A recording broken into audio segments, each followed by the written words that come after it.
तो मैं बहुत बार लैग कर जाता था मोटिवेशन पे, और बहुत बार मुझे लगता था मैं क्या कर रहा हूँ, इससे अच्छा 9-10 पे फोकस कर लूँ और एनटीएससी पे फोकस कर लूँ। मैंने 9-10 के बेसिक्स पे फोकस किया, उसके लिए मैंने रैंकर्स पे भरोसा रखा और रैंकर्स के साथ में जुड़ता रहा।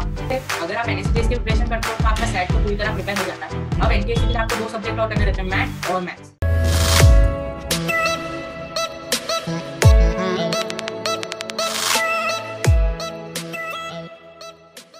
सबसे पहले तो आपका हमारे चैनल पे बहुत बहुत स्वागत है यार। और उसके बाद मैं सबसे पहले कॉन्ग्रेचुलेट आपको करना चाहूंगा कि आपने स्टेज 1 क्लियर कर लिया है। और जस्ट एक आपकी एक्सपीरियंस वीडियो होने वाली है कि आप क्या एक्सपीरियंस गेन किए हो अपनी इस प्रिपरेशन की जर्नी में, है ना। क्या क्या चीजें आपने करी हैं, कैसे स्ट्रगल किया, क्योंकि आप एज ए इंडिविजुअल आपने ही मेहनत करी होगी इस चीज को ग्रैब करने के लिए, है ना। क्योंकि अलग बच्चों से हटके मेहनत करना, अलग काम करना एक बहुत ही मोटिवेशन आपकी, यार मैंने जब सुना हम लोगों ने तो कुछ मोटिवेशन मिला। मतलब इस तरीके के बच्चे हमें मिलते हैं बेसिकली।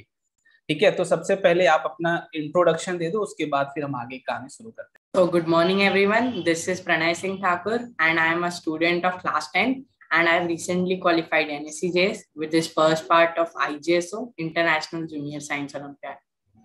बहुत बढ़िया। तो आपने शुरुआत कब करी थी इस एग्जाम के लिए, सबसे पहला क्वेश्चन। मैंने स्टार्ट किया था समवॉट अप्रैल और मई के बीच में, और उस टाइम मैंने 9-10 के बेसिक्स पे फोकस किया था। अच्छा, बहुत बढ़िया। आपकी रिसोर्सेज क्या क्या रहे थे, जैसे कौन कौन सी बुक्स आपने कर रही थी, किस तरीके से आपने अपनी प्रिपरेशन पूरी करी थी, पूरा डिटेल में बताओ उस चीज को। सर मैंने जब स्टार्ट किया था तो पहले तो मैं काफ़ी नर्वस था और मैंने सोचा कि रहने देते हैं, एनटीएससी पे ही फोकस कर लेते हैं क्योंकि वो थोड़ा ज़्यादा एडवांस हो जाता है। पर फिर जब मुझे पता चला कि 60% स्कॉलरशिप तक मिलती है बड़ी बड़ी कोचिंगों में, तो मैंने इसके लिए स्टार्ट किया। तो फर्स्ट ऑफ ऑल मैंने बहुत सारे वीडियोस देखे यूट्यूब पे स्ट्रैटेजी के, और वहां पर मैंने ये देखा कि सब बोलते हैं पहले बेसिक्स क्लियर करो। तो मैंने 9-10 के बेसिक्स पे फोकस किया, उसके लिए मैंने रैंकर्स पे भरोसा जताया और रैंकर्स के साथ में जुड़ता रहा। और मैं रैंकर्स के आरंभ से स्टार्टिंग से जुड़ा हुआ था। मैंने वहां पे सारे सब्जेक्ट के बेसिस क्लियर करे 9-10 के, और उसके बाद में एडवांस पे मूव करा। बहुत बढ़िया। तो अभी आपने रिसोर्सेज क्या क्या, लाइक बुक्स, आपने कुछ बुक्स अलग से प्रैक्टिस करी होंगी, तो वो बुक्स क्या क्या थी आपके।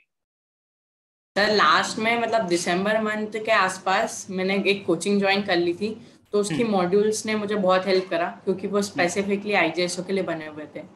और उसके पहले मैं जैसे एन अवस्थी बुक फॉलो करता था केमिस्ट्री के लिए, और कुछ क्वेश्चन होते थे, कुछ नहीं हो पाते थे। और मेरी दीदी भी जेई की प्रिपरेशन कर रही थी, तो उसका भी मटेरियल काफी अच्छा था मेरे पास, तो मैं उसकी प्रैक्टिस करता था।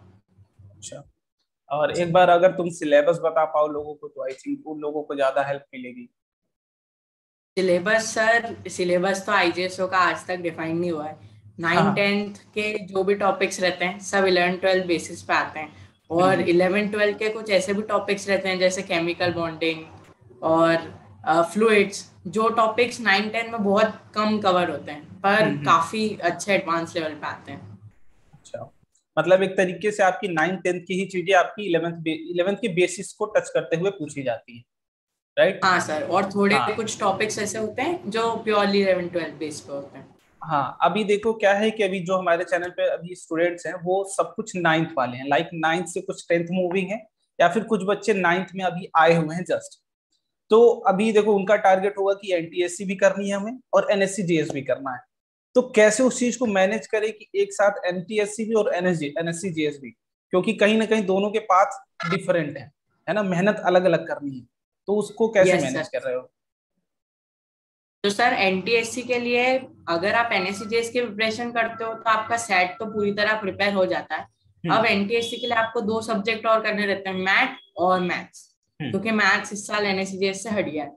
तो मैथ और मैथ्स के लिए आप हफ्ते में, मतलब मैथ के लिए तो 1 आवर इनफ है डेली, और मैथ तो 2 महीनों का काम होता है। तो अगर आप आज से स्टार्ट करते हैं तो आपका मैथ 2 महीनों में खत्म हो जाता है, और फिर आप मैथ्स तो 9-10 एनसीईआरटी कवर हो ही रही होती है, स्कूल में कवर हो रही होती है, और यूट्यूब से भी देख सकते हो। मतलब ये पूरा का पूरा प्रोसेस है कि अलग से आपको मतलब टाइम डिवोट करना ही पड़ेगा। आप अगर एक्स्ट्रा, दैट इज मेहनत भी हाँ आपको सर। अलग से करनी पड़ेगी, कहने की ओवरऑल बात हाँ ये है। सर। हाँ बहुत हाँ बढ़िया। सर। अब जैसे देखो क्या होता है कि हम जब तैयारी करते हैं तो बीच बीच में हमें काफी लैक ऑफ मोटिवेशन आता है ना। कभी कभी ऐसा लगता है कि यार क्या ही कर रहे हैं, मतलब कुछ हो नहीं रहा, आगे नहीं बढ़ रहा। लाइक अभी एनटीएससी की डेट्स का आप इंतजार कर रहे हो काफी दिनों से, है ना। अगर जिस यस सर। बच्चे का मेजर गोल ही है कि मुझे एनटीएससी क्रैक करना है और उसको डेट्स मिल ही नहीं रही कि कब एग्जाम होंगे, तो उसको कैसे पेशेंसफुली हम समझे कि हाँ आएगा यार, डेट्स तो आएंगे ही आएंगे, उसको कैसे हैंडल करते हो? सर ऐसे मेरे प्रिपरेशन के टाइम पे बहुत बार मेरा मोटिवेशन लैक हुआ, और मैं बहुत बार टेस्ट में भी नंबर, मेरा टेस्ट कोई अच्छे गए ही नहीं, आज तक कोई मेरा टेस्ट अच्छा गया ही नहीं। बस लास्ट में जब मैंने प्रीवियस ईयर करे तब मुझे थोड़ा सा कॉन्फिडेंस आया कि हाँ मैं निकाल दूंगा, क्योंकि अच्छा। टेस्ट एनएससी जेएस के ओरिएंटेड थे ही नहीं, और मुझे लग रहा था एनएससी जेएस भी ऐसा ही होगा। तो मैं हम्म। बहुत बार लैग कर जाता था मोटिवेशन पे, और बहुत बार मुझे लगता था मैं क्या कर रहा हूँ, इससे अच्छा 9-10 पे फोकस कर लूं और एनटीएससी पे फोकस कर लूं। पर हम्म। फिर 2-3 दिन बाद नहीं यार, कुछ अलग करना है, कुछ अलग करना है, ऐसी एक तड़प थी जिससे निकल गया। मतलब अंदर से होना चाहिए कि मुझे करना है कुछ, तभी आप मतलब मोटिवेशन दिखा पाओगे, है ना। हाँ सर। तो जितने लोग देख रहे हो यार, बस यही एक चीज बोलना चाहूंगा। देख लो आपके एक बड़े भैया है, एक्सपीरियंस 1 साल आपसे बड़े हैं, ज्यादा बड़े नहीं, आपके सामने इन्होंने अपना उदाहरण पेश किया हुआ है कि अपने आप को मोटिवेटेड रखो और वो मोटिवेशन आपके खुद के अंदर से आएगा, है ना। चलो, तो यस अभी सर। जो क्लास 10th में आए हैं बच्चे, उनको क्या सजेशन देना चाहोगे तुम? सर अगर क्लास 10 में आए हैं और अगर आप एनएससी जेएस के लिए एलिजिबल हो तो आप ऑलरेडी बहुत एडवांटेजेस हो, क्योंकि हम्म। 10th का सिलेबस 9th में कवर करना एक मुश्किल टास्क हो जाता है। तो अगर हम्म। आप 10th में हो तो अभी तो मैं कहना चाहूंगा कि 9-10 के बेसिक्स आपके ऑलमोस्ट क्लियर हो ही गए होंगे। नहीं तो हम्म। आप 1-2 महीना और दो, बेसिक्स क्लियर करो।